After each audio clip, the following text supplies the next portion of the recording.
Baik.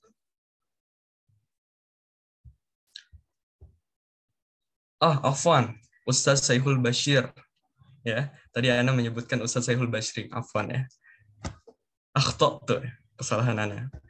Baik, untuk Al Ustaz Saiful Bashir dipersilahkan.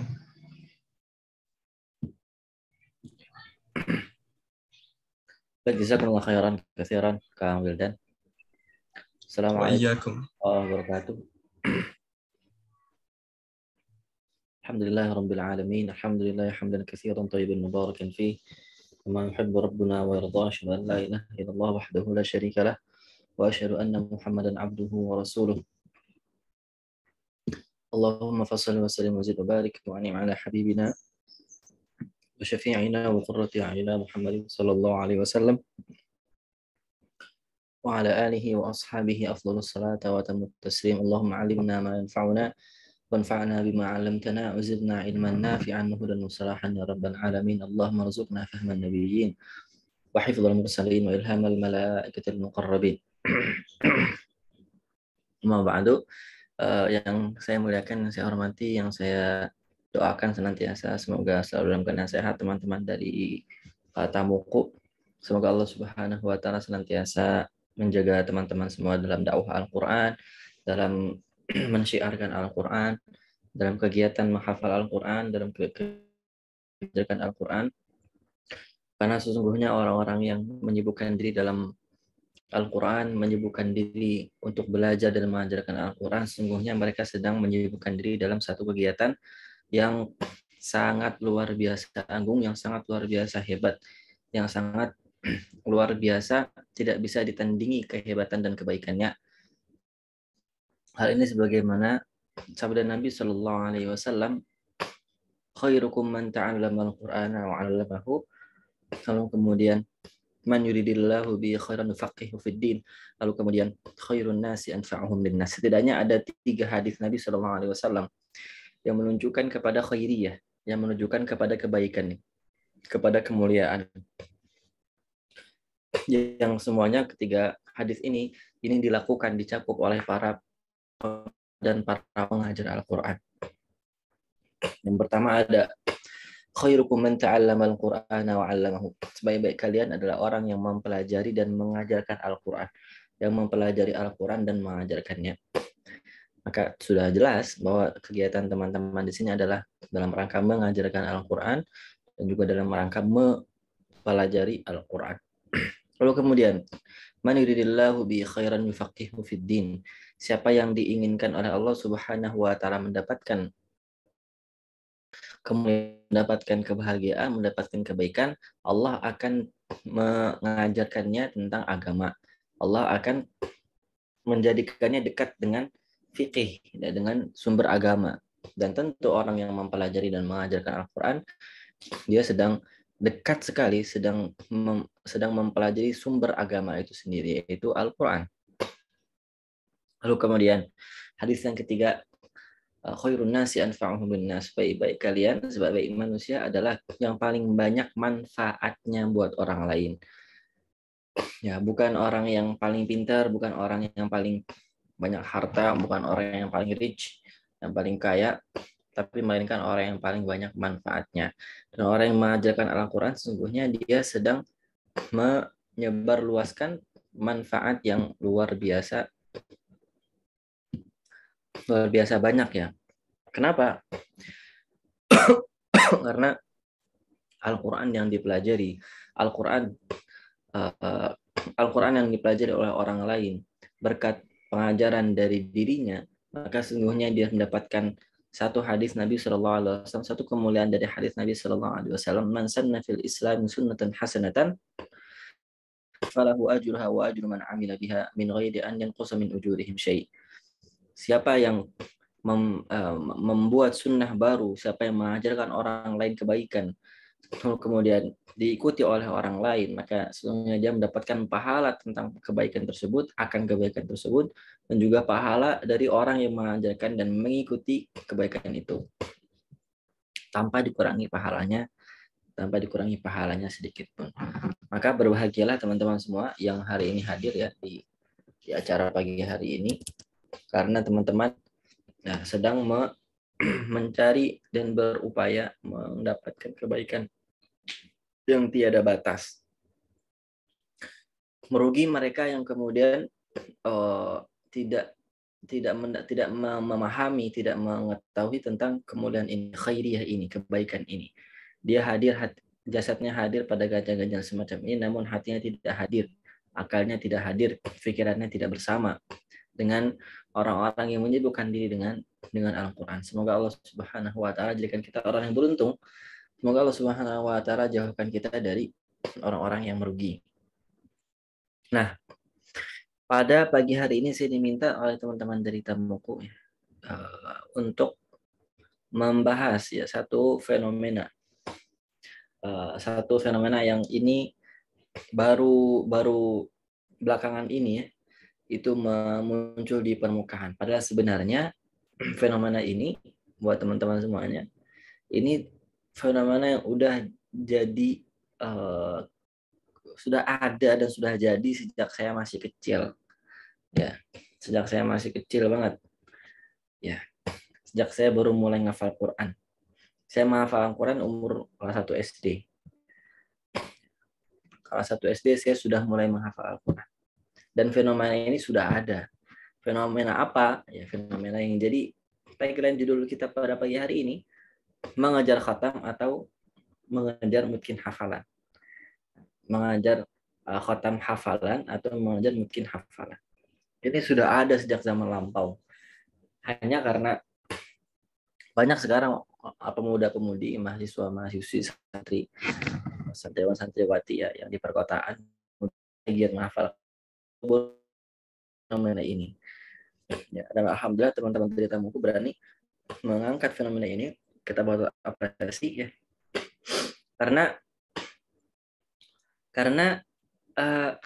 kita seakan-akan dibuat bingung ya. Kita seakan-akan dibuat bingung, kita seakan-akan dibuat tidak bisa lebih baik apakah khatam cepat atau mengajar hafalan mutqin.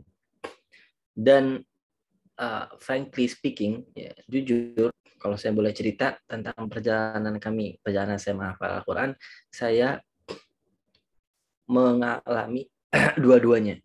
Ya, saya mengalami dua-duanya. Saya mengalami dua-duanya. Maksudnya gimana, Ustaz? Maksudnya, dulu saya pertama kali menghafal Quran, itu kelas 1 SD. Ya. Kelas 1 SD, lalu selesai kelas 6 SD. Khatam 30 juz. Khatam. Lalu kemudian saya menghafal Al-Quran lagi, menyetorkan lagi dari awal, itu dari kelas 1 SMP dan selesai di kelas 3 SMP. Ya. Jadi kelas 3 SMP ya. Ya, jadi 3 tahun. Di proses menghafal saya yang pertama, saya mengajar khatam. Ya, saya mengajar. Nah, di proses menghafal Quran saya yang kedua, itu saya menghafal mutqin. Di kelas ketika SD, yang penting setoran sebanyak-banyaknya. Setiap hari. Dulu tahun pertama saya menghafal, itu kelas 1 SD saya dapat 7 juz. Kelas 1 SD dapat 7 juz. Lalu kelas 12 juz. Kelas 3 SD saya dapat 21 juz. Lalu kelas 5, kelas 4 saya dapat 25. Kelas 5 saya dapat 27. Ya, kelas 6 saya selesai 30 juz. Ternyata saat itu saya di wisuda. Jadi satu-satunya wisudawan di SD yang bisa mengkhatamkan hafalan Al-Quran 30 juz. Ya, setoran 30 juz. Dan di sekolah tersebut ya saya tercatat sebagai satu-satunya wisudawan. Kayaknya nggak ada lagi yang bisa seperti itu. Ya, karena memang targetnya di sekolah tersebut itu hafal hanya 3 juz atau 2 juz, paling banyak sampai juz 27 ya. Juz 27, juz 28, juz 24 juz. Itu udah keren banget. Gak ada yang bisa sampai 10 juz, apalagi 30 juz. Saya jadi satu-satunya. Nah, muncul ada kebanggaan saat itu. Kita cerita dulu ya. Ada kebanggaan. Wah, saya hebat. Karena apa? Karena bisa jadi satu-satunya wisudawan yang bisa khatam 30 juz. Wah, dielu-elukan. Wah, terkenal saat itu di sekolah. Ya kan? Dan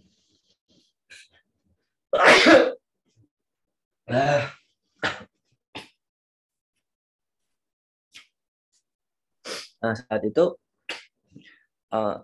saya merasa bangga, ya, merasa senang, merasa bahagia. Karena orang mengenal saya sudah khatam di umur yang muda. Tapi ternyata hal ini malah membawa petaka, malah membawa bencana. Kenapa? Karena setiap kali ketemu sama orang, dan kita sudah dikenal sebagai orang yang sudah hafal Al-Quran 30 juz, sudah khatam 30 juz. Lalu kemudian disuruh baca.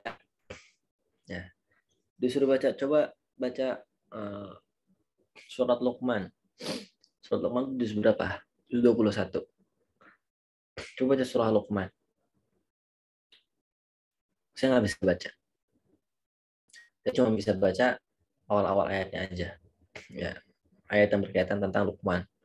Walaqad atayna Luqmanal hikmata an yashkur lillah wa man yashkur fa innama yashkuru li nafsihi. Sampai situ doang. Lalu kemudian coba baca juz 15, coba baca juz 17. Saya nggak ada yang bisa baca sama sekali. Blank, hafalan saya mentok. Saat itu kemudian ini petaka. Buat saya itu kemudian saat itu petaka, itu bencana. Kenapa? Karena orang sudah mengenal saya sebagai orang yang hafal 30 juz, namun disuruh baca tidak bisa. Ya, kabarnya hafal 30 juz, tapi ternyata faktanya cuma bisa baca juz 30. Faktanya cuma bisa baca juz 1. Faktanya cuma bisa baca juz 2. Udah itu aja juz yang saya bisa baca. Faktanya cuma bisa baca juz 29. Tapi juz-juz yang lain kemana? Juz-juz yang lain tidak ada yang nempel, tidak ada yang sama sekali diingat. Akhirnya kami ke sekolah, lanjut ke SMP pesantren. Pesantren yang pesantren baru, sebuah pesantren baru yang di situ program utamanya adalah tahfidz. Wah, saya angkatan kedua di pesantren itu, dan ketika masuk, benar semua orang mengenal saya sudah hafal 30 juz. Wah, di sweet-sweetin ya, dipanggil-panggil. Mereka udah 2 tahun, mereka cuma baru hafal 5 juz, 10 juz. Nah, saya masuk ke situ udah hafal 30 juz. Ngapain lagi masuk ke situ kan? Tapi saat itu saya masuk dengan niat, enggak, saya menganggap diri saya belum hafal 30 juz. Kenapa? Karena tidak ada yang bisa saya baca. Yang saya bisa baca cuma sedikit, cuma beberapa juz saja. Itu juga masih salah-salah. Akhirnya saya masuk pesantren di SMP, mengulang lagi dari nol. Mengulang lagi dari nol. Dari nol itu gimana? Dari Al-Fatihah? Bukan. Dari huruf-huruf hijaiyah lagi, dari tahsin lagi, dari tajwid lagi. Ya. Akhirnya saya tilawah sebanyak-banyaknya, tilawah melatih baca saya, membiasakan diri dengan bacaan yang benar. Terus baca. Ya. Lalu di kelas 1 SMP, baru 1 bulan di 1 SMP, akhirnya saya baru boleh dinyatakan baru boleh menghafal. Ya, dari mana? Menghafal juz 1 dari nol lagi. Nah, saat itulah kemudian saya mengazamkan tidak akan terburu-buru lagi menghafal. Saya tidak akan terburu-buru lagi dalam menghafal Al-Quran. saya akan fokus kepada mutqin hafalan. Dan di tahun pertama kelas 1 SMP selama 6 bulan kedua, semester kedua, saya mendapat hafalan 7 juz sampai akhir surah Al-An'am. Ya, akhir surah Al-An'am 7 juz setengah. Saya langsung lancarkan. Jadi 7 juz setengah saya langsung benar-benar lancar 7 juz setengah, bisa dibaca dari awal sampai akhir. 7 juz setengah itu. Dan saya tidak nambah ke surah Al-A'raf sebelum bisa menyetorkan semuanya dari Al-Fatihah, Al-Baqarah, Al-Imran, An-Nisa, Al-Maidah, Al-An'am. 7 juz setengah. Lalu ada lomba di pesantren. Ada MHQ, Musabaqah Hifdzul Quran tingkat pesantren. Saat itu cabang yang paling tinggi kebetulan adalah cabang 7,5 juz. Saya tanpa ragu ikut itu, meskipun baru sampai hafalan di situ, belum pernah dites gitu ya, cuma setoran aja. Tapi setorannya lancar gitu, bisa dibaca sekali duduk, bisa. Saya ikut PD. Padahal yang lain, teman-teman saya kelas 1 SMP, teman-teman sekelas saya di kelas 1 SMP ikutnya 2 juz. Ikutnya cabang 2 juz, 2,5 juz. Cabangnya paling tinggi ada 7,5 juz. Saya ikut dan alhamdulillah menang. Ya, juara kedua juara ketiga gitu ya.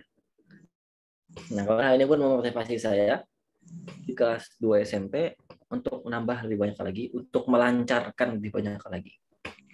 Makanya kelas 2 SMP saya sampai juz 20-an. Sampai juz 20-an dan lancarnya 15 juz. Lancarnya 15 juz saya lancarkan betul. Pokoknya jangan sampai jarak antara jumlah hafalan yang sudah disetorkan dengan jumlah hafalan yang lancar itu terlalu jauh. Ya, jangan sampai beda atau lebih banyak dari 5 juz. Begitu seterusnya sampai kelas 3 SMP, semester pertama saya khatam lagi 30 juz, setoran lagi 30 juz, khatamkan lagi 30 juz kedua kalinya. Dan saat itu yang lancar saya baru 25 juz. 25 juz, yang mungkin baru 25 juz. Akhirnya ya, lancarkan lagi di kelas 1 SMA semester 1, di kelas 3 SMP semester 2. Ya, alhamdulillah Allah Subhanahu wa taala mudahkan dan bisa menyetorkan, akhirnya saya bisa mungkin 30 juz. Ya. Ketika tes SMA itu saya sudah bisa dites 30 juz. Ya, sudah dapat peluang beasiswa. Alhamdulillah. Nah, pelajarannya apa, teman-teman? Jadi bahwa saya memang mengalami dua fenomena ini, dua fase ini ya. Mengajar khatam, lalu kemudian menghafal, mengajar mutkin, ya, mana yang didahulukan. Dan pengalaman ini membuat saya mengambil kesimpulan bahwa yang lebih utama adalah kualitas, bukan kuantitas. Saya ulangi, yang paling utama itu adalah kualitas, bukan kuantitas. Dulu. Kuantitas artinya yang penting selesai dulu. Saya jelaskan mengapa kualitas itu lebih utama ya daripada kuantitas. Terlepas dari pengalaman subjektif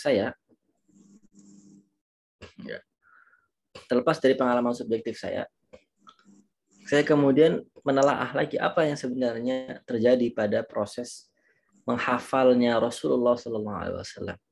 Terjadi pada proses menghafalnya para sahabat Nabi. Yang terjadi pada proses menghafalnya para tabi'in. Generasi terbaik. Nabi, para sahabat, dan para tabi'in. Ternyata mayoritas mereka menghafalkan Al-Quran dengan proses yang lama, dengan mengutamakan kualitas terlebih dahulu. Contohnya yang pertama, catat ini baik-baik. Contohnya adalah Nabi Muhammad SAW sendiri. Siapa? Nabi Muhammad Rasulullah Sallallahu Alaihi Wasallam sendiri. Sallallahu Alaihi Wasallam sendiri menghafalkan Al-Quran, khotam, selesai, menjadi hafidh kalau bahasa orang zaman sekarang, ya kan? Jadi hafidh. Itu enggak 4 tahun, enggak 5 tahun. Enggak. 22 tahun. 2 bulan, 22 hari. Saya ulangi. 22 tahun, 2 bulan, 22 hari. Jadi Nabi Muhammad SAW sebagai uswah hasanah kita. Laqad kana lakum fi Rasulillahi uswatun hasanah. Itu menyelesaikan hafalannya bersama Jibril alaihissalam, malaikat Jibril, itu dalam waktu 22 tahun, 2 bulan, 22 hari. Lama nggak kira-kira? Sebentar apa lama 22 tahun tuh? Ya, 20 tahun itu lama. Ya, itu bisa bikin IKN 2 IKN itu. Ya, ibu kota negara bisa dibikin 2 kali dalam waktu yang sepanjang itu ya, Masya Allah. Dalam waktu 22 tahun, lama. Sampai Nabi Muhammad SAW butuh hijrah dulu dari Mekah ke Madinah. Sampai Nabi Muhammad SAW butuh dilemparin dulu dengan kotoran. Sampai Nabi Muhammad SAW butuh dilempar dengan batu, diperangin, diusir, dan seterusnya. Jadi Nabi Muhammad SAW menghafal Al-Quran sejak dalam kondisi tertindas, terjajah di negara sendiri sampai kemudian berhijrah ke Madinah. Lalu kemudian disitulah Nabi Muhammad SAW berjuang dalam perang. Nabi Muhammad SAW kemudian mengestablish negara, sistem pemerintahan Islam di sana. Jadi lama, Nabi Muhammad menghafal Al-Quran itu lama, 22 tahun. Ya. Jadi siapa kita, siapa antum mau sok-sok menghafal Quran dengan cepat? Siapa kita mau cepat-cepat menghafal, mau tergesa-gesa menghafal? Ustaz, saya pengen menghafal Quran cepat-cepat Ustaz. Saya pengen selesai biar saya bisa ngejar mimpi saya yang lain. Saya pengen cepat-cepat menghafal Ustaz karena saya mau nikah yang sama yang hafid. Saya mau jadi hafizah biar bisa nikah sama yang hafid misalnya, atau sebaliknya. Ustaz, saya mau cepat-cepat menghafal, saya mau ikut daurah menghafal Quran 30 juz dalam waktu 1 bulan, dalam waktu 2 bulan, karena nanti pertengahan tahun ini saya pengen melamar seorang akhwat dan akhwatnya gak mau dilamar kecuali sama orang yang hafid Ustaz. Ya Allah. Nah, ini kejadian nyata. Saya tahu orang-orang dan teman-teman yang curhat seperti ini, saya tahu. Lalu saya sampaikan bahwa kalau dia mengejar hal seperti ini, maka Al-Quran jauh lebih mulia, maka Al-Quran jauh lebih berharga daripada dijadikan target-target semacam itu. Ya. Dan faktanya banyak orang yang kemudian terburu-buru mengkhatamkan hafalan. Bukannya dia menjadi orang yang lebih rajin lagi baca Qurannya, bukannya dia berubah menjadi pribadi yang lebih baik, dia berubah malah menjadi pribadi yang tidak karu-karuan. Nauzubillah min dzalik. Ada beberapa orang seperti itu, ada. Ya. Karena apa? Karena perjuangan yang dilalui saat menghafal Al-Quran tidak membekas. Tidak membuat dirinya berubah, berproses menjadi lebih baik lagi setiap hari. Kenapa perjuangan dalam menghafal Al-Quran tidak berpengaruh? Karena perjuangannya cuma sebentar. Di mana-mana kaidahnya, yang berpengaruh kepada diri kita adalah perjuangan dalam waktu yang lama. Kalau perjuangan cuma sebentar, nggak membekas. Sudah selesai menghafal Al-Quran, sudah khatam, sudah jadi orang yang sama lagi seperti belum menghafal Al-Quran. Na'udzubillah. Tidak ada bekas. Ya. Dan ini yang terjadi pada umat sebelum Nabi Muhammad SAW. Pada zaman Nabi Musa alaihissalam itu ada seorang pemuda namanya Bal'am bin Ba'ura. ba'ura. Dia adalah orang yang sangat alim. Dia orang yang hafal Al-Quran. Kalau di masa kita hafal Al-Quran, kalau di masanya dia menghafal Taurat dalam waktu yang cepat. Dia punya ilmu yang banyak. Ya, dia punya karomah yang luar biasa. Tapi apa? Tapi dia kemudian tidak. Dia malah menggunakannya untuk menggapai dunia, hal-hal dunia.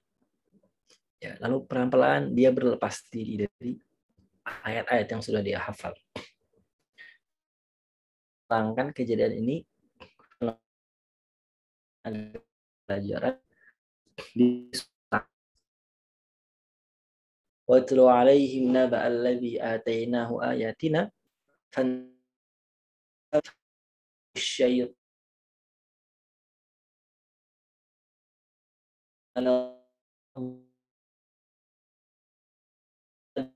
وَاتَّبَعَ كَمَثَلِ الْكَلْبِ عَلَيْهِ الْحَسْنَى وَأَنْفُسَهُ. Watlu alaihim, ceritakanlah kepada mereka, hai Muhammad, ayatina, kabar berita orang yang sudah kami berikan kepada dirinya ayat-ayat kami, ilmu dari kami. Fansalak minha, namun kemudian sudah diberikan Al-Quran, sudah diberikan Taurat, ilmu buat dia. Fansalak minha, dia gak mau lagi. Dirinya dia malah fa'atba'ahu syaitan. Dia malah mengikuti setan, mengikuti hawa nafsunya. Fakana minal ghawin. Lalu dia menjadi orang yang tersesat, orang yang celaka. Perumpamaannya seperti anjing, kata Allah di Al-Quran. Ya, walau syi'na la rafa'nahu biha. Kalau kami berkenan, kata Allah, akan kami muliakan dia. Kan tapi walakinnahu akhlada ilal ardi wattaba'a hawa. Tapi dia malah mencari kemuliaan di dunia, bukan di akhirat. Dia malah mengikuti hawa nafsunya. Famathaluhu kamathalil kalbi. Permisalannya dia ini seperti permisalan anjing. A'udzubillah. In tahmil alaihi yalhath tatrukhu yalhath. Kalau dia tetap menjulukan, kalau kamu enggak, dia tetap. Nah, ini jadi permisalan buat kita umat Nabi Muhammad. Nabi Muhammad itu menghafal Al-Quran dalam waktu yang lama, 22 tahun. Mungkinnya itu lama. Bisa enggak Nabi Muhammad langsung selesai 30 juz dalam waktu 1 malam? Bisa enggak? Bisa enggak? Nabi Muhammad nih langsung khatam 30 juz, langsung mungkin 30 juz. Bisa enggak? Kenapa enggak bisa? Bisa. Inna amruhu idza arada syai'an ay yaqula lahu kun fayakun.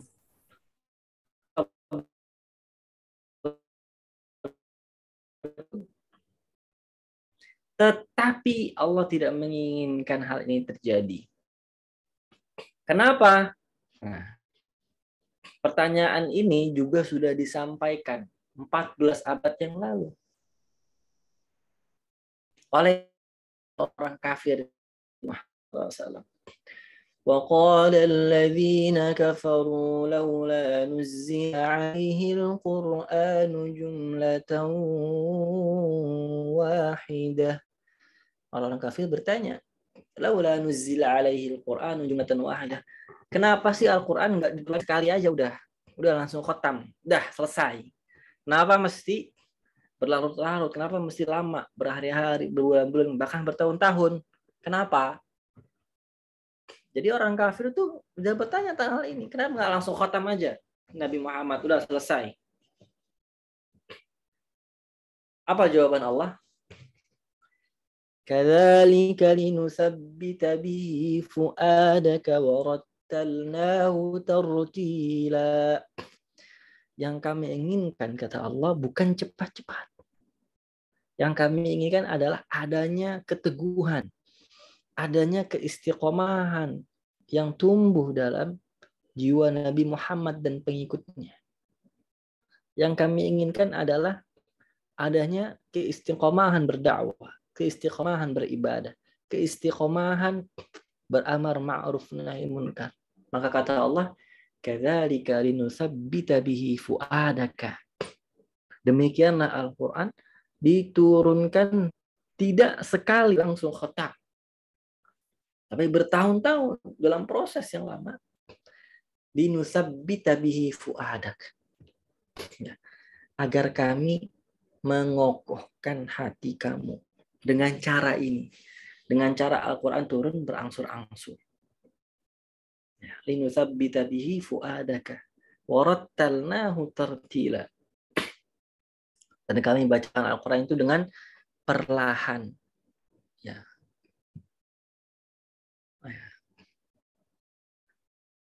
Dan warattalnahu tartila. Jadi sudah ditanya sejak sahabat yang orang kafir udah nanya, mereka kepikiran. Udahlah, Nabi Muhammad gak usah lama-lama ngedawahin Al-Quran. Ngapain lama-lama kayak Al-Quran? Nabi Muhammad cepet aja udah. Tapi Allah bilang sabbita bihi fuadaka tartila. Surah Al-Furqan di juz 19 halaman pertama di bagian paling bawah, ya, ayat terakhirnya. Ayat terakhir dari halaman pertama juz 19 surah Al-Furqan. Nomor ayatnya saya nggak tahu, nomor halamannya saya nggak tahu. Nanti kita akan buka ya. Insya Allah. Tolong ingatkan kami nanti. Nah, itu. Di ayat yang lain, Allah juga bilang, ketika Nabi Muhammad SAW, awal-awal mula Al-Quran turun ke beliau, Nabi Muhammad itu terburu-buru. Ya, kalau malaikat Jibril membacakan, misalnya, Shad wal Qur'ani lidzikr bari alladzina kafaru fi washiqaq. Nabi Muhammad itu terburu-buru mengikuti apa yang ditelakikan oleh Jibril. Shad wal Qur'ani lidzikr bari alladzina kafaru fi washiqaq. Terburu-buru menghafalnya. Maka turunlah firman Allah Subhanahu wa taala. Kenapa Nabi Muhammad terburu-buru sebelum turunnya ayat? Kenapa Nabi Muhammad terburu? Nabi Muhammad nggak pengen lupa. Nabi Muhammad nanti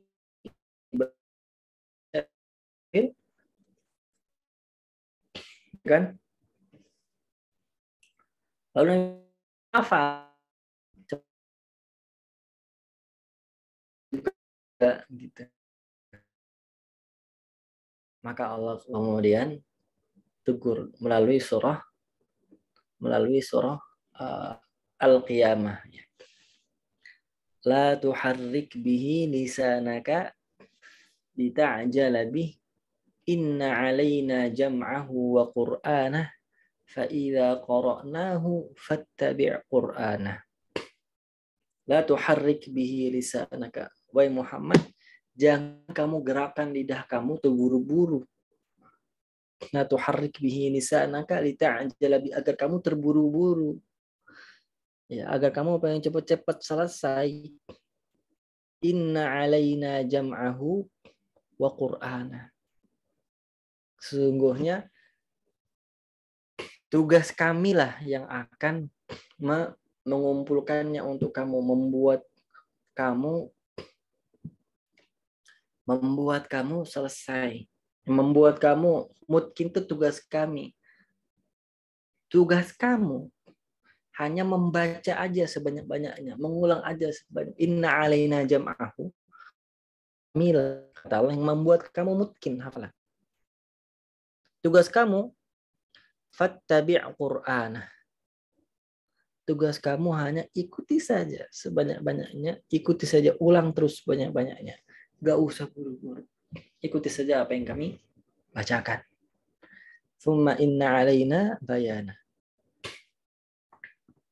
Ayat yang bernada sama juga turun di surah Thaha.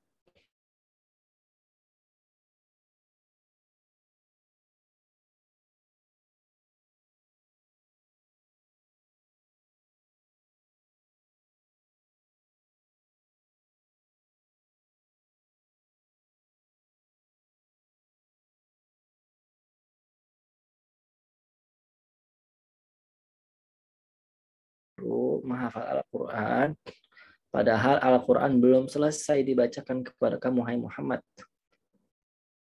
Ya. Wa qur rabbi zidni ilma. Dan berdoalah agar Allah Subhanahu wa taala menambahkan ilmu.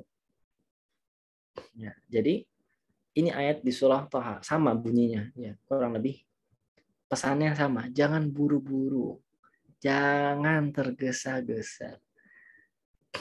Di ayat yang lain ada lagi pendukungnya, ada yang berpesan sama. Di akhir surah Al-Isra. Di akhir surah Al-Isra Allah bilang gimana? Wa Qur'anan faraqnahu litaqra'ahu 'alan nasi 'ala mukthin wa nazzalnahu tanzila. Wa Qur'anan faraqnahu. Dan Al-Qur'an, wahai Muhammad, kami turunkan kepada kamu dalam proses, dalam tahap-tahap yang banyak. Ya, kami pisah-pisah. Enggak kami langsung turunkan, sudah sekali khatam. Enggak. Kenapa? Litaqra'ahu 'alan nasi 'ala muks. Agar kamu bisa menyampaikan pada orang lain juga dengan perlahan-lahan. Agar juga kamu bisa membacakan Al-Quran kepada orang lain, kepada pengikutmu, kepada kita semua dengan kokoh, ya, dengan tenang. Jadi Al-Quran ini tidak akan pernah bersatu dengan yang namanya ketergesa-gesaan. Al-Quran tidak akan pernah bersatu dengan yang namanya keterburu-buruan. Tapi Al-Quran bisa bersatu dengan yang namanya cepat. Bisa. Ya, bukan berarti kemudian Al-Quran diturunkan 22 tahun, Muhammad menghafalkan dalam waktu sebegitu. Para sahabat pun juga begitu. Para sahabat dulu menghafalnya itu lebih lambat daripada mayoritas kita. Cepetan saya. Ini cepetan teman-teman di sini. Para sahabat itu hafal itu cuma 10 ayat. Enggak 10 halaman. Enggak, 10 ayat. Yang buang sampah. Ya, siap. Sebentar. Lalu jadi bagi. Nih. Bangkit, An. Jangan malas. Ya. Lu udah makan? Ya, selanjutnya ya. Jadi para sahabat itu sebenarnya ceritanya Ibnu Umar, ceritanya Abu Hurairah, ceritanya Ibnu Abbas. Dahulu kami menghafal Al-Quran itu 10 ayat, 10 ayat. Dan kami tidak beranjak, tidak selesai, tidak langsung hafal 10 ayat berikutnya. Sebelum kami kuasai cara membacanya, sebelum kami kuasai menghafalnya, sebelum kami kuasai pengamalannya, kita sudah ngamalin dulu 10 ayat itu. Lalu kita sudah ajarkan orang lain.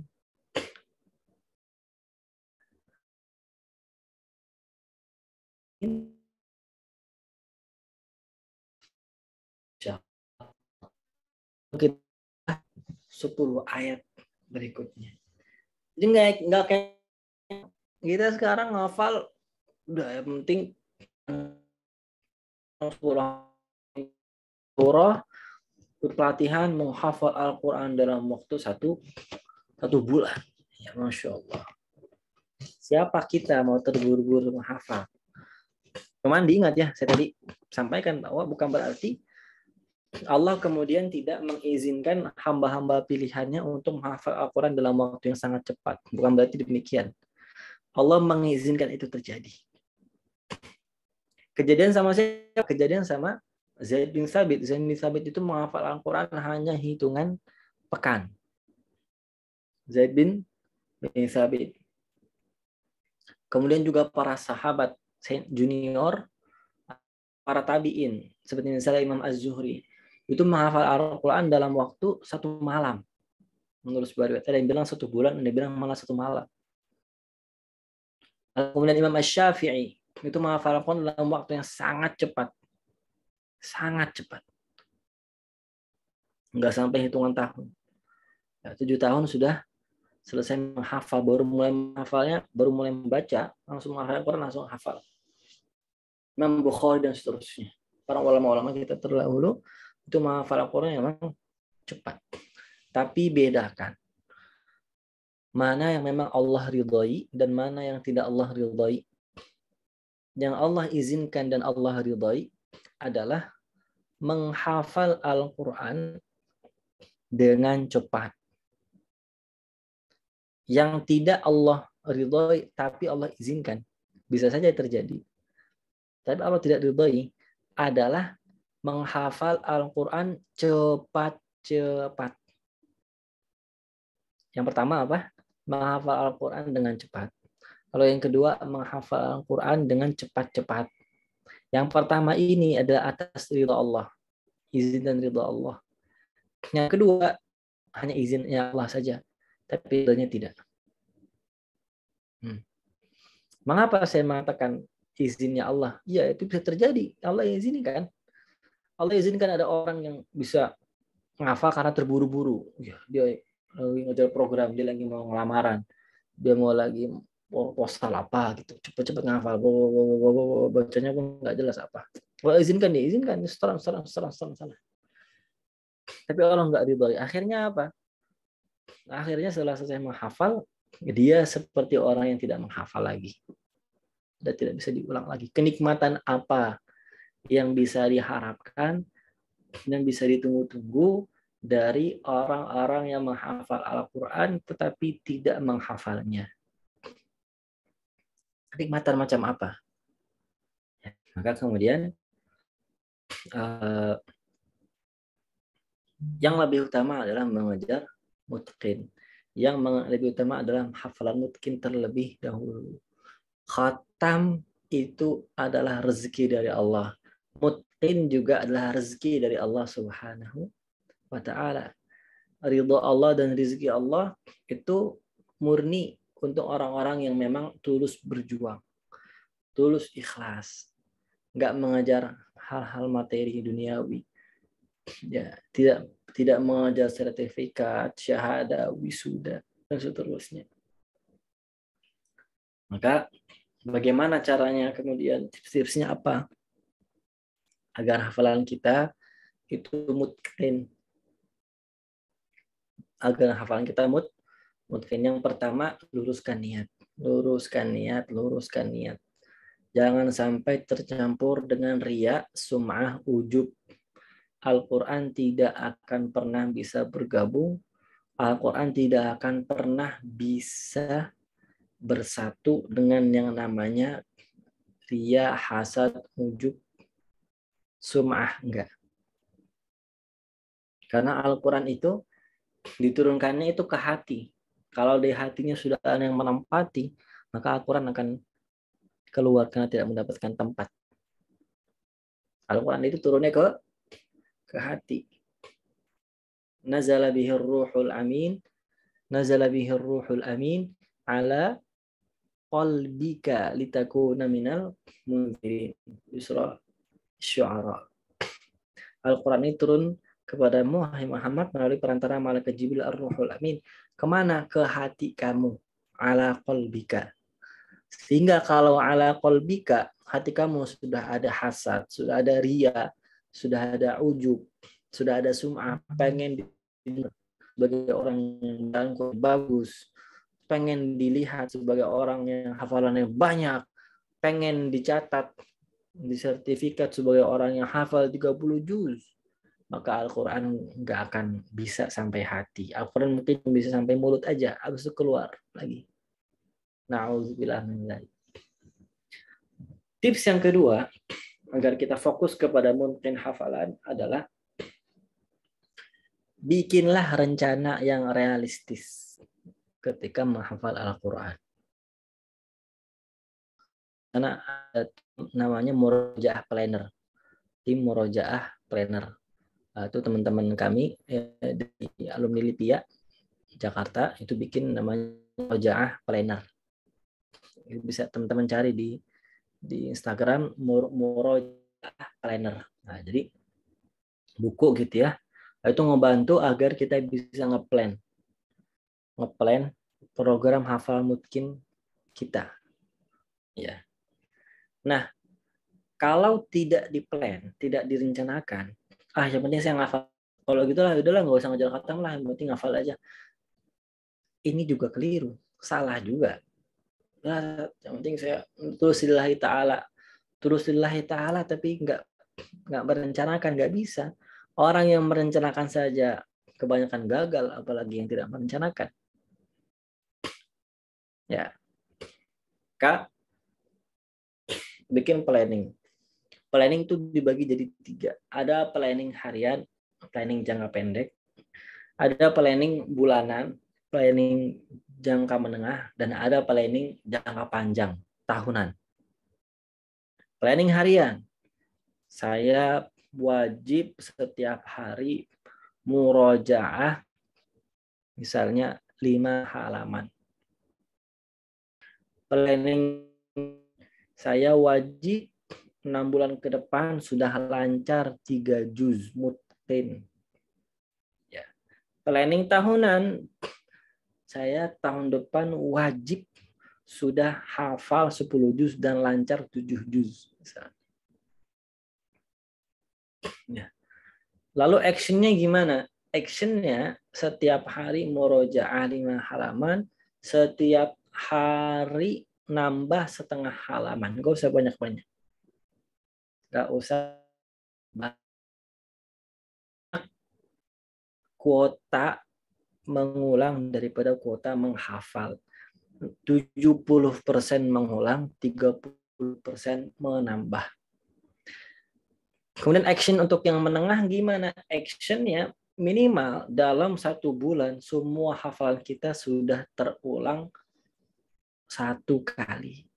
Misal kita punya hafalan 5 juz, maka dalam juz itu harus sudah ulang dalam bentuk kan kepada orang, diperdengarkan kepada musyrif, kepada ustadz. Jangan diri. Lalu kemudian begitu juga action yang jangka panjang. Ya, tahun depan, tahun 2023 harus lancar 10 juz, bisa menyetorkan. Ya. Catatan teman-teman, Al-Quran itu sesungguhnya satu kesatuan. Al-Quran itu sesungguhnya, catat ini baik-baik, Al-Qurannya satu kesatuan. Ya. Apa yang ada di surah Al-Baqarah sesungguhnya sama pesannya yang ada pada surah An-Naba. Apa yang ada di surah Ali Imran sesungguhnya pesannya sama dengan yang ada di surah An-Nazi'at. Tentang akidah, tentang syariat, tentang akhlak. Itu saja. Tentang muamalah, tentang sirah, sejarah. Itu saja. Maka sesungguhnya Al-Quran itu satu kesatuan. Jika teman-teman lancar 10 juz, mungkin sekali 30 juz, teman-teman rajin murojaah setiap hari 1 juz atau 2 juz. Ya. Maka sesungguhnya teman-teman sudah menghafal semuanya. Seakan-akan sudah mengulang semua Al-Quran.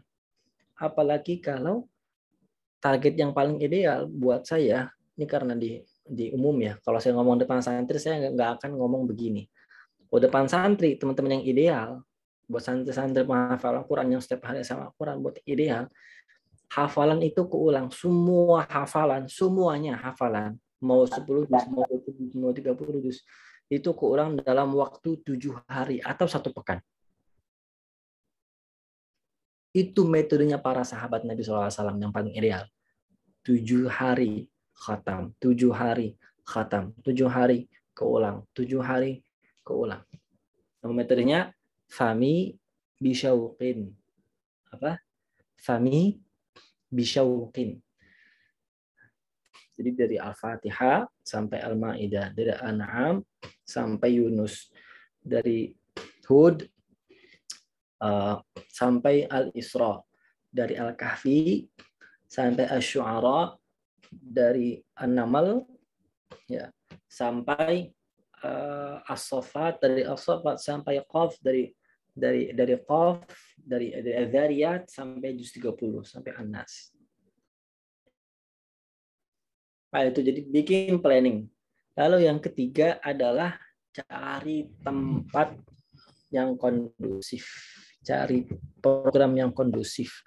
Cari ustadz yang oke, yang paham bagaimana perjuangan menghafal Al-Quran.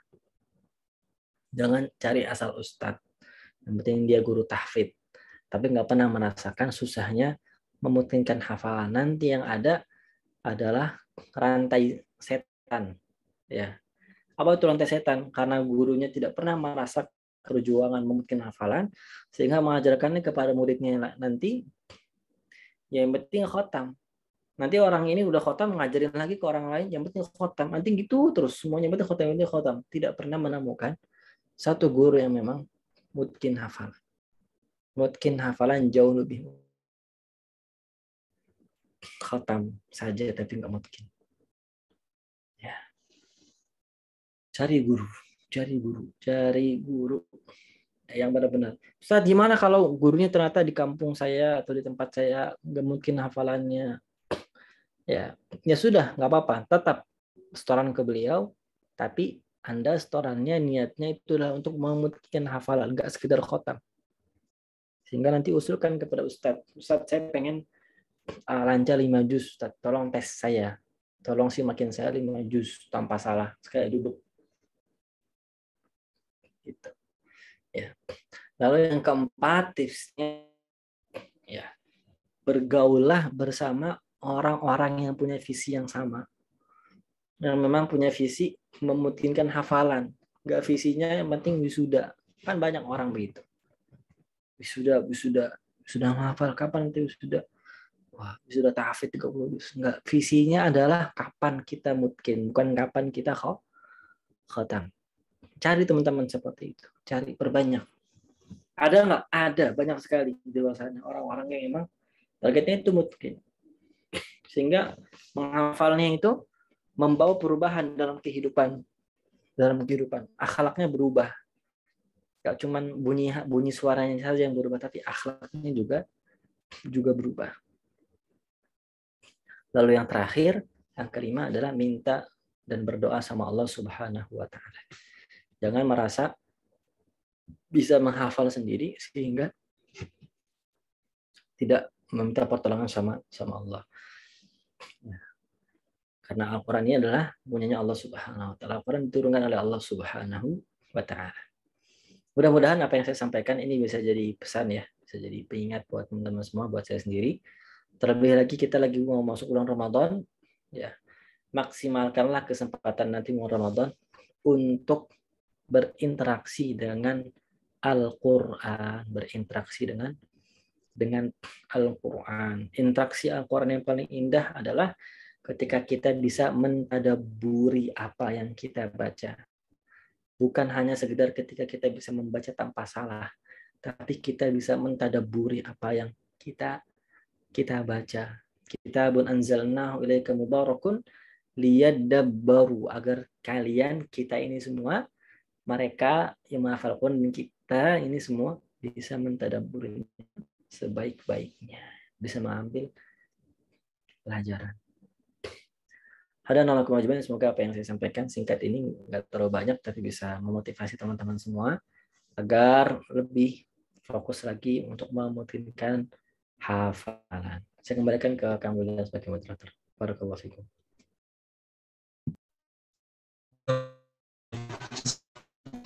Ustaz apa yang telah disampaikan. Insyaallah biasa sekali teman dari apa yang telah Ustaz sampaikan, banyak sekali ilmu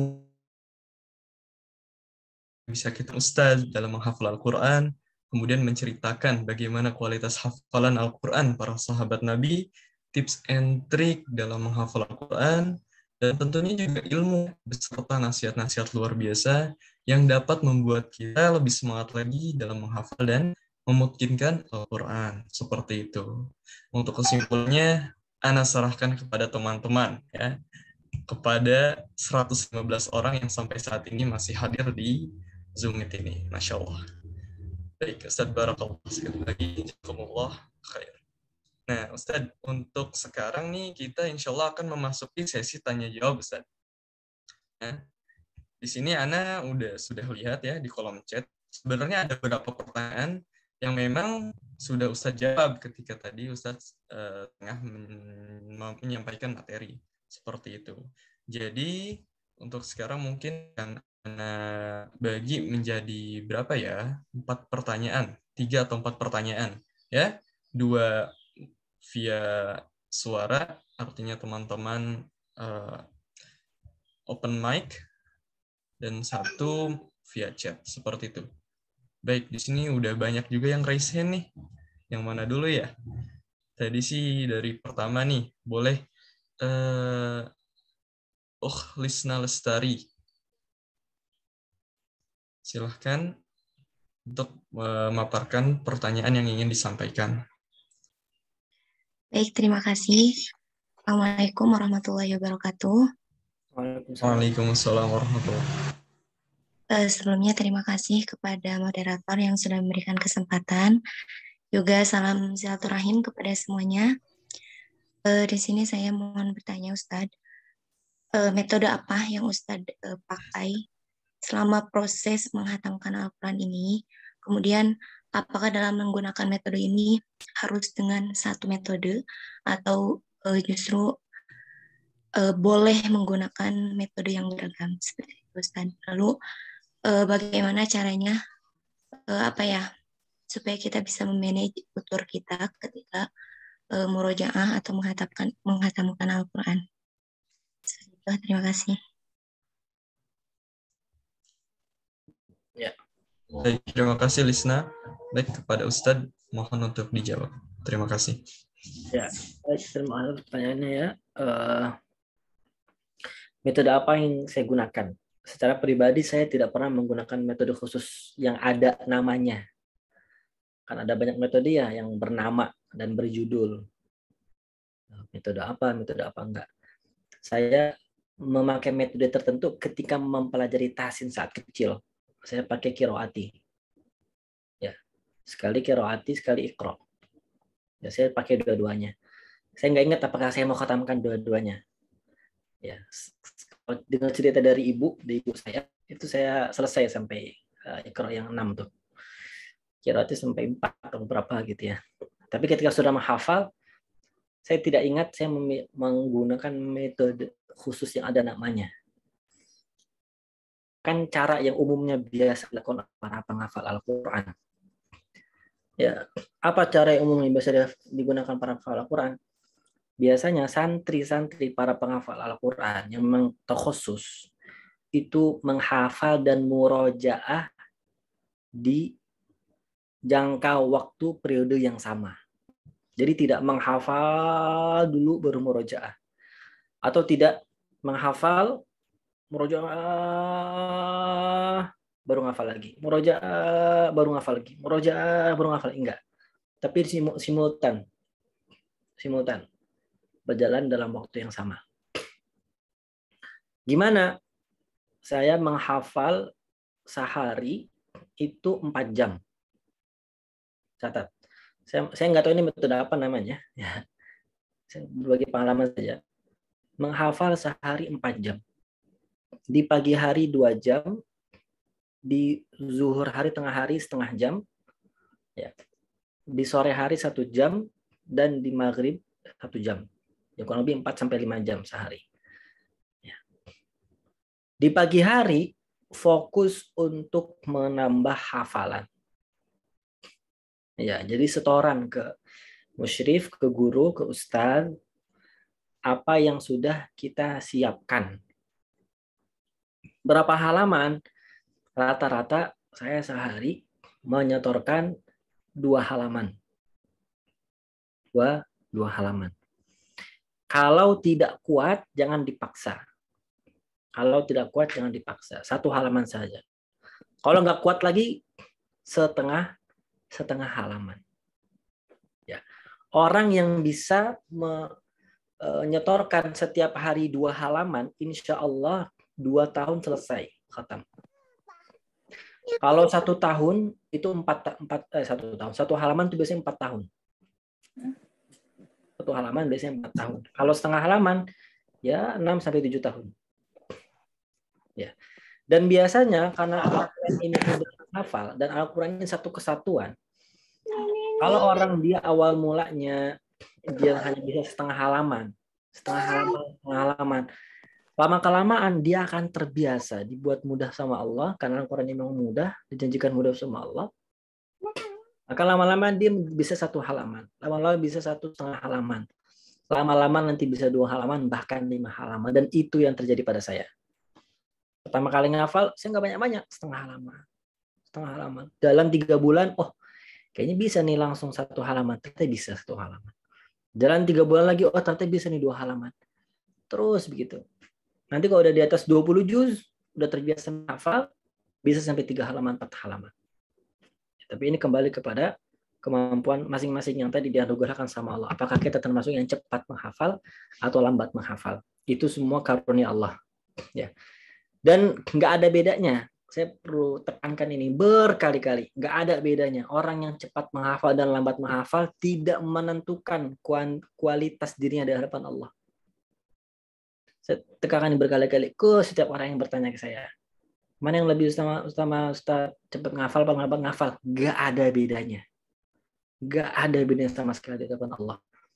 Allah memberikan kemampuan kepada siapa yang Dia kehendaki, tapi kemuliaan Allah berikan kepada orang-orang yang memang menghendaki kemuliaan itu.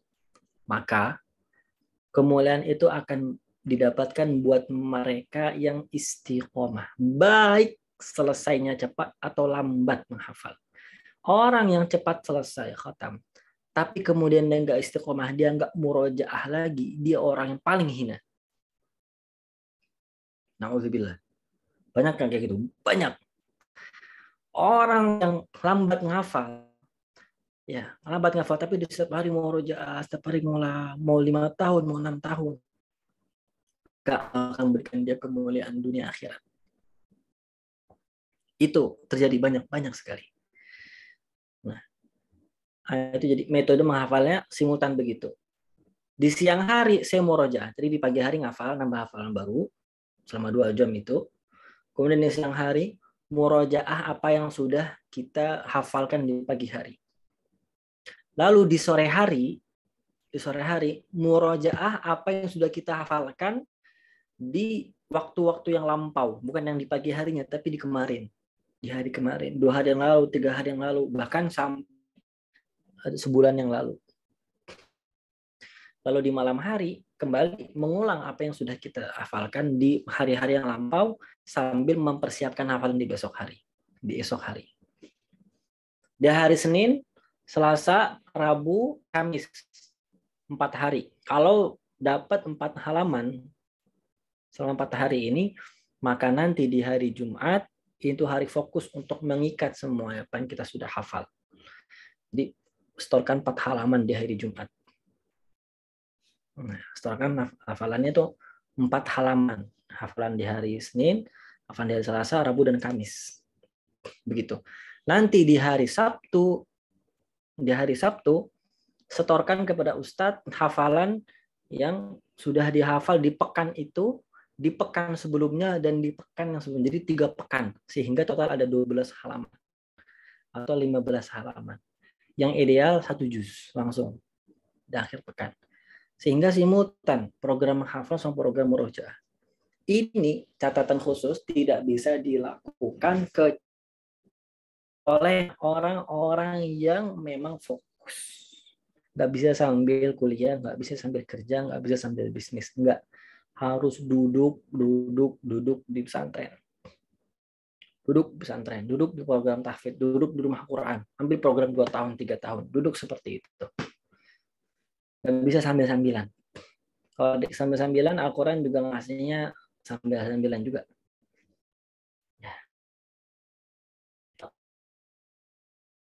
Tadi metode murojaahnya, saya itu wajib 1 pekan semua hafalan yang saya punya keulang. Wajib. Kalau nggak hafalan itu buat saya dosa besar. Wajib. Hafalan udah punya 2 juz, makanya ulang semua 2 juz dalam waktu 1 pekan. Dibaca dengan tartil. Ya. Kalau sudah punya 10 juz, maka ulang 10 juz itu dalam waktu 1 pekan.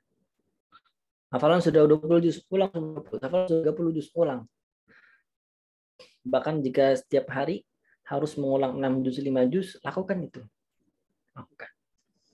Lakukan itu sampai 4 tahun, sampai 6 tahun, insya Allah Al-Quran nggak akan lupa-lupa lagi. Insya Allah. Ya. Tapi bukan itu tujuannya. Kita menghafal Al-Quran itu bukan agar Al-Quran nggak lupa, bukan sekedar itu. Kalau sekedar Al-Quran nggak lupa-lupa, yaitu orang siapapun bisa selama ngikutin metodenya. Tapi tujuan kita menghafal Al-Quran lama-lama adalah agar kita berakhlak Al-Quran. Agar apa yang kita hafal itu membekas di akhlak kita, di kepribadian kita, kepada orang terdekat kita. Itu tujuannya. Wallahu a'lam bishawab. Semoga menjawab ya.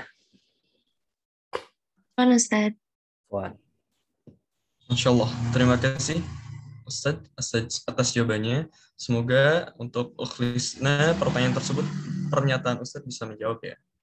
Baik Ustadz, di sini karena cukup banyak pertanyaan ya. Oke. Untuk selanjutnya Ana akan sampaikan pertanyaan dari kolom chat. Sebelumnya untuk teman-teman ya, mohon maaf Ana tidak bisa membacakan seluruh pertanyaannya. Jadi hanya dipilih beberapa saja yang memungkinkan. Oke, selanjutnya ada pertanyaan dari Aulia, Ustadz. Izin bertanya, Ustadz. Ustadz, bagaimana cara mengembalikan semangat menghafal? Dahulu saat single, rasanya saya rajin menghafal dan murojaah. Namun setelah menikah dan mendapatkan suami hafiz Al-Quran yang sudah bersanad sampai ke Rasul, semangat saya turun drastis. Mohon nasihat dari Ustadz. Mengaji 1 lembar juga saat ini rasanya berat. Dahulu tiap hari bisa 3 jam duduk bersama Al-Quran. Seperti itu Ustadz pertanyaannya. Terima kasih. Ya, baik. Ini adalah fenomena yang umum terjadi ya. Pas single bisa banyak ngaji, pas sudah nggak single lagi, udah married, waktunya jadi terbagi karena harus punya waktu untuk keluarga, harus punya waktu untuk anak, ya, untuk rumah tangga dan seterusnya. Pertama yang harus difahami sebagai satu mindset paradigma adalah kita hidup berkeluarga itu juga ibadah. Ya, hidup berkeluarga juga ibadah. Jangan sampai meremehkan tugas kita sebagai suami atau sebagai akhwat sebagai istri. Itu diremehkan, ya, disingkirkan gitu, sehingga dianggap remeh. Tidak, itu penting juga. Lalu yang kedua, gunakanlah kemampuan komunikasi, gunakanlah waktu yang ada antara kita dengan pasangan kita untuk mengkomunikasikan. Saya punya kewajiban untuk Anda. Misalnya saya nih, saya laki-laki, saya suami sekarang. Saya sampaikan ke istri, saya punya kewajiban kepada Adinda 1, 2, 3, 4, 5. Tapi sebelum saya punya kewajiban kepada Adinda yang banyak itu 1, 2, 3, 4, 5, saya punya terlebih dahulu kewajiban kepada Allah untuk murojaah setiap hari minimal 2 atau 3 juz. Tolong fahamin ini. Kalau saya sedang murojaah, waktu murojaah tolong jangan ganggu saya. Jadi tetapkan limit itu, tetapkan batas. Begitu juga buat yang akhwat. yang sudah beristri, yang sudah jadi istri maksud saya, sampaikan kepada suaminya. Lagi kalau ternyata suaminya penghafal Quran juga. Kakanda, saya punya kewajiban kepada Kakanda 1, 2, 3, 4, 5. Saya harus A, saya harus B, tapi sebelum saya ketemu, sebelum kita menikah, saya punya kewajiban terlebih dahulu. Ya, sebelum saya punya kewajiban kepada Kakanda, saya sudah punya kewajiban yang terikat dulu kepada Allah Subhanahu wa taala. Saya wajib murojaah 3 jam sehari. Tolong dalam waktu 3 jam ini pahami agar tidak mengganggu saya. Kalau orang ini benar-benar penghafal Quran, yang memang penghafal Al-Quran pasti akan memahami, pasti akan memberikan pengeluaran waktu itu, pasti. Ya, maka ini buka komunikasi terlebih dahulu. Komunikasi, jangan diem-diem aja, jangan. Pasangan kita tuh nggak punya telepati, nggak bisa membaca pikiran. Ini istri saya mau ngapain ya? Enggak, sampaikan. Terus sebaliknya, ya, yang akhwat ini udah punya suami, suaminya mau ngapain ya? Gitu. Enggak. Ya, harus dikomunikasikan dengan mulut, dengan lisan. Jangan dengan kode-kode, enggak, harus dengan lisan. Ya. Lalu yang ketiga, setelah komunikasi, kalau terasa berat, saya highlight yang tadi, terasa berat. Adanya perasaan berat itu persis dialami oleh setiap orang yang sudah lama tidak melakukan hal yang sudah dia terbiasa sebelumnya. Ya, itu di awal saja. Semua yang melakukan dan merasakan hal itu ketika tetap memaksa baca, maksakan untuk baca mengulang, nanti lama-kelamaan rasa berat itu akan hilang. Akan tergantikan sama enjoy, sama rasa senang, sama rasa tenang. Sampai lama-lama tak terasa udah sejam 2 jam murojaah. Sudah dapat 2 juz, sudah dapat 3 juz, Masya Allah. Tapi rasa perasaan berat, ya buat orang yang belum pernah terbiasa melakukan hal itu sebelumnya, itu bagaikan perasaan berat atau perasaan pahit ketika kita mengonsumsi obat. Ketika apa? Ketika kita mengonsumsi obat. Obat itu pahit. Betul nggak? Ada nggak obat manis? Ada sih. Tapi kebanyakan obat itu pahit. Pil itu ditelan. Bahkan ada buat sebagian orang menelan pil itu takut kesedak. Tapi harus dilakukan. It is necessary. Ya, kalau kata orang Sunda, it is necessary. Itu harus. Kenapa? Agar kita sembuh. Agar kita sembuh. Atau harus diminum. Agar kita sembuh. Begitu pula perasaan berat orang yang pertama kali ngafal Quran. Berat sekali. Itu harus kita lakukan. Karena itu bagian dari penyucian. Bagian dari pembersihan hati kita. Dari hal-hal yang mengotori selama ini. Wallahu a'lam. Barakallahu Ustaz atas jawabannya. Semoga pertanyaan yang telah disampaikan ya dapat terjawab seperti itu. Baik, untuk selanjutnya masih dari pertanyaan kolom chat ya. Ada dari Islamiyah dari Bogor. Afwan Ustaz, izin bertanya. Misal ada orang yang ngafalin Quran namun maksiat jalan. Namun saat orang tersebut ingin melakukan maksiat, dia ingat bahwa apa yang dia lakukan itu adalah dosa dan tahu atas balasan dari maksiat tersebut.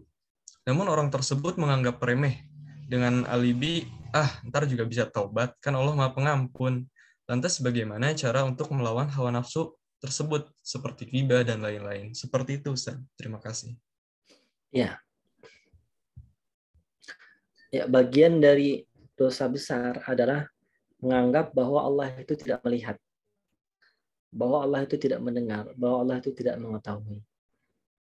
Melakukan perbuatan dosa, ya, itu tidak lebih besar dosanya ketimbang menganggap bahwa Allah itu tidak melihat, Allah itu tidak mengetahui, Allah itu tidak mendengar, Allah tidak mencatat. Itu dosa yang lebih besar. Muncul pemahaman, nggak apa-apa lah, dosa nanti juga bisa taubat, nggak apa, Allah maha pengampun. Itu seakan-akan menafikan bahwa Allah itu maha muntaqim. Allah itu al-muntaqim. Sifat 9 sifat itu ada al-muntaqim. Apa itu al-muntaqim? Wallahu azizun dzuntiqam. Allah itu maha perkasa dalam hukumannya. Allah itu maha pembalasan, yang memiliki pembalasan. Allah akan membalas semua orang yang bermaksiat. Ya, Allah azizun dzuntiqam. Quran kalau ada syadid, ada ghafur. Ya'lamu anna Allaha syadidul iqabi wa anna Allaha ghafurur rahim. Allah itu maha syadid azabnya, iqabnya, dan Allah juga maha pengampun. Selalu bagi dua sisi koin yang selalu berjalan, nggak bisa dipisahkan. Ya. Jadi nasihat dari saya buat diri saya sendiri dan buat teman-teman yang belum bisa terlepas dari maksiat apapun, ya. Kita ini memang manusia tempatnya maksiat. Ya, tetapi nggak boleh dijadikan alasan legitimasi bahwa kita boleh dan bisa bermaksiat selama-lamanya. Karena kita nggak tahu kapan kita dicabut nyawanya. Karena kita nggak tahu kapan kita berpisah dari dunia ini. Karena kapan kita nggak tahu kapan Allah mengirim malaikat maut lalu mencabut nyawa kita. Kita nggak tahu. Maka berusahalah semaksimal mungkin untuk melawan maksiat, melawan hawa nafsu itu. Ingatlah Allah bilang di Al-Quran yang sudah kita hafal, فَأَمَّا مَنْ خَافَ مَقَامَ رَبِّهِ وَنَهَى النَّفْسَ عَنِ الْهَوَى. Apa balasannya? فَإِنَّ الْجَنَّةَ هِيَ الْمَأْوَى. وَأَمَّا مَنْ خَافَ. Siapa yang takut kepada posisi Tuhannya, maqama rabbih, keberadaan Allah yang senantiasa mencatat, wa nahan nafsa 'anil hawa, dan selalu menahan nafsunya dari mengikuti hawanya, maka Allah akan berikan innal jannata, maka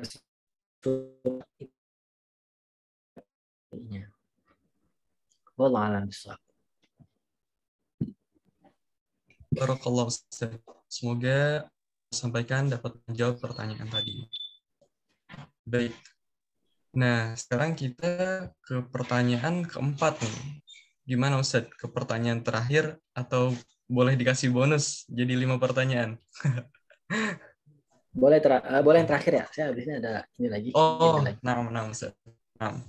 Nah, ini pertanyaan dari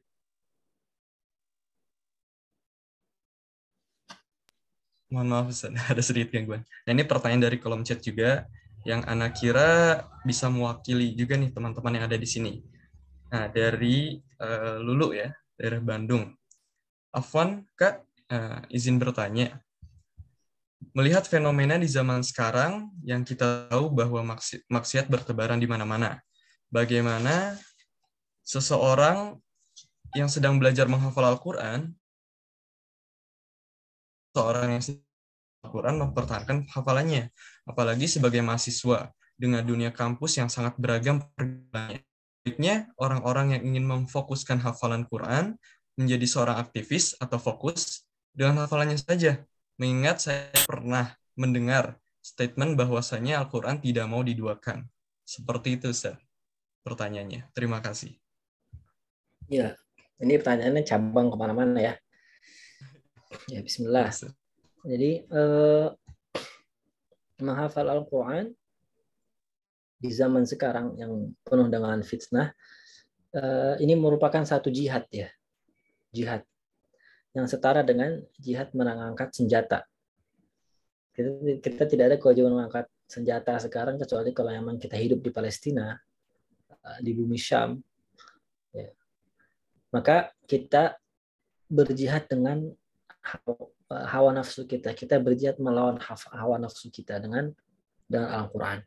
Maka setiap kali Anda atau setiap kali kita membuka Al-Quran, mulai menghafal Al-Quran, tanamkan niat bahwa saya sedang berjuang dan berjihad.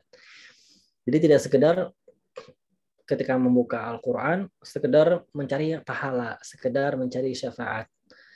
Niatnya itu hafal Quran. Interaksi kita ketika kita menghafal, kita murojaah, itu sayang banget kalau niatnya cuma satu, cuma nyari pahala. Enggak. Niatkan untuk munajat.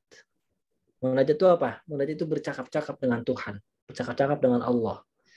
Niatkan istishfa. Apa itu istishfa? Mencari obat, mencari penyembuhan. Niatkan untuk berjihad melawan hawa nafsu. Niscaya Allah akan kabulkan semuanya. Allah akan berikan semuanya kita. Lalu bagaimana dengan aktivis ya di organisasi di kampus yang pengen juga sambil ngafal? Enggak bisa. Tidak bisa Al-Quran ini diduakan dengan aktivitas organisasi. Sampaikan kepada ketua organisasi bahwa saya sedang fokus menghafal, saya pengen menjadi penghafal Al-Quran 30 juz. Tidak semuanya, tidak semua mahasiswa wajib turun ke jalan. Enggak. Ada yang berjuang turun ke jalannya itu ke jalan halaqah-halaqah Quran. Kamu ini baru mahasiswa baru juga, masih adik kelas, masih tingkat 1 udah sok-sokan nasehatin saya yang udah lama nih, udah semester tua misalnya kan. Nah, dia kan gitu. Sampaikan saja Allah berfirman, "Wa ma kana al-mu'minuna liyanfiru kaffah." Enggak semua orang beriman tuh wajib turun ke jalan. Enggak. Falaula nafara min kulli firqatin minhum ta'ifatun liyatafaqahu fid-din. Harus ada sekelompok orang, 1, 2, atau 3 yang diutus dari kelompok besar untuk apa?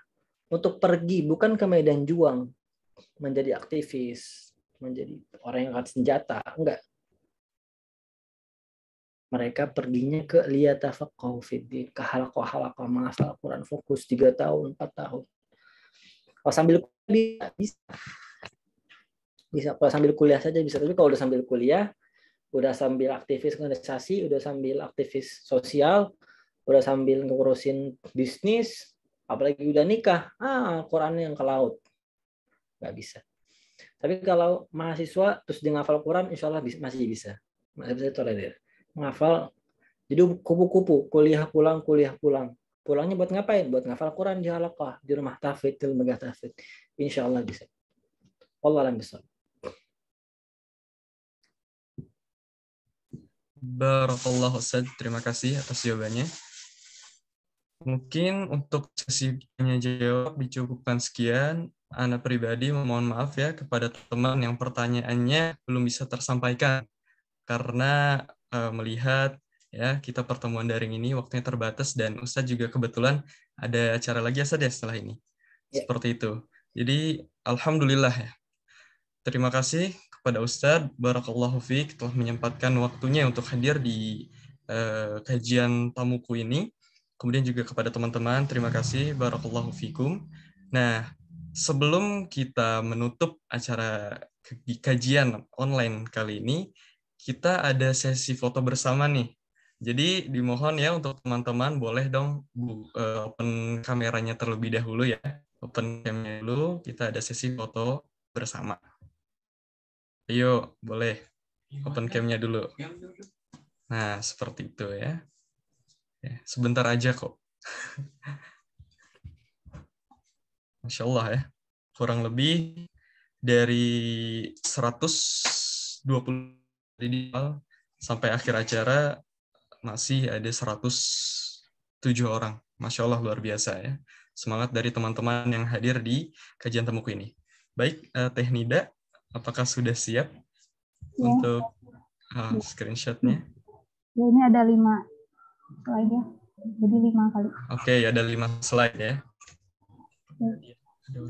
Slide pertama. Baik. 1, 2, 3.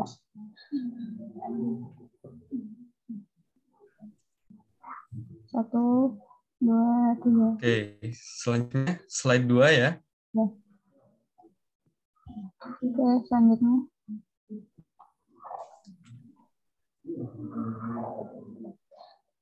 Oke. Satu lagi.